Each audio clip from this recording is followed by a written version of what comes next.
feeling exhausted today.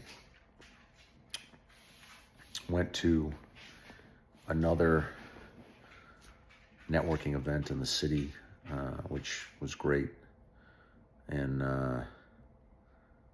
just felt good driving into the city. Felt good being in the city.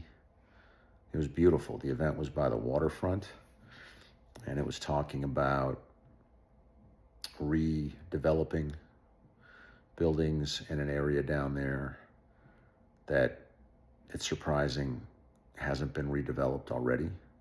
Apparently the city and the waterfront commission make it very difficult to do that, but it's ripe for redevelopment, reactivation. It was right by the Giants stadium, so it was cool to be down there.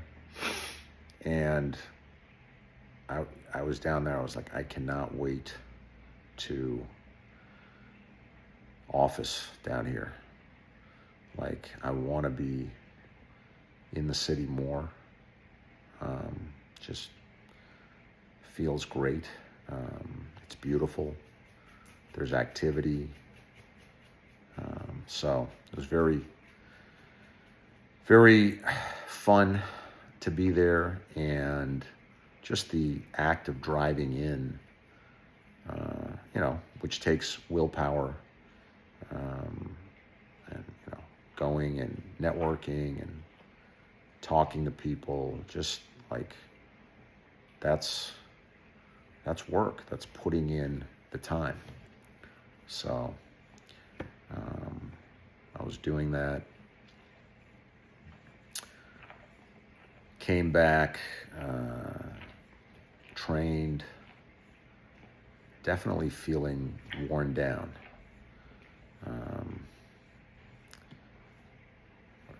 Like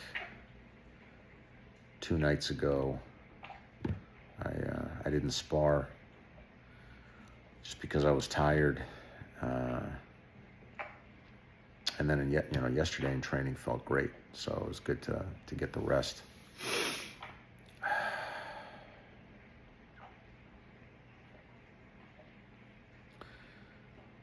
Lots of things going on. Put my newsletter out talking about the economic and political situation in the world, and the one that I was nervous about putting out, and have been watching a lot of podcasts and just stuff online talking about the president's decisions and all this stuff. So I don't feel so alone in my critical view of what's happening. And interesting to see what's going to happen with the universities that are being attacked, I think, unfairly and unrightfully. So I'm glad to see Harvard pushing back. And I don't know all the facts. It doesn't mean that there aren't things that they can do better in what they do. I'm sure there are. But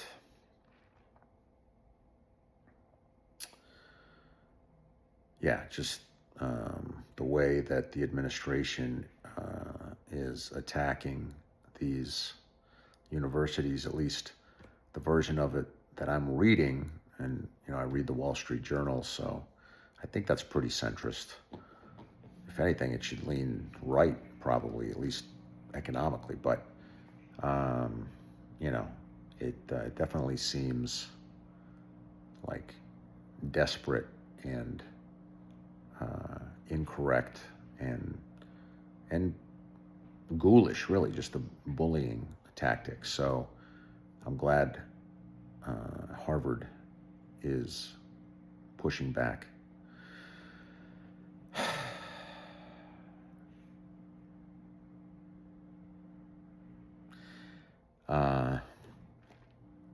We'll see what happens.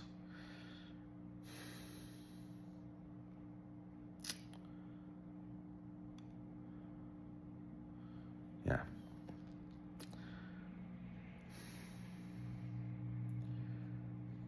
I read the text of the First Amendment. The First Amendment, if you Google or ask ChatGPT what the First Amendment is or says without reading the text, the explanation that you get online is longer than the actual text of the First Amendment. The amendment itself, I think this is true of all of the amendments or most of them, are incredibly short and unbelievably simple. And because of that, incredibly open to interpretation or misinterpretation. Because nobody knows what the founders intended 300 years ago when they wrote the stuff. I mean, you know what they intended to an extent because you can read what they wrote, but what was, the discussions that were had beyond that, you don't know. So, I mean, the text of the First Amendment is incredibly broad and open-ended. So, you don't, if you take the First Amendment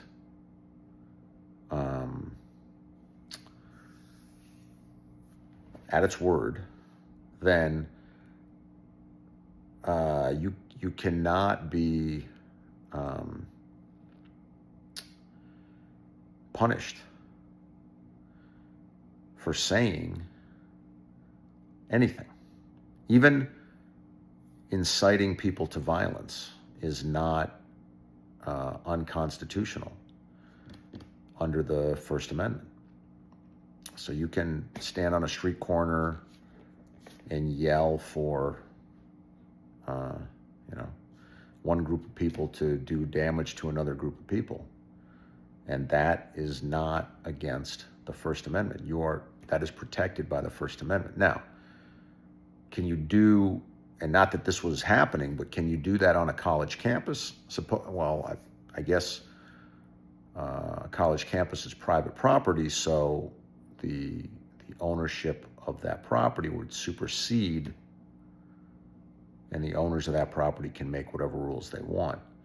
I guess if you're standing on a street corner, that municipality that owns that street corner can make whatever rules. I'm not an attorney, so I don't know how this all works.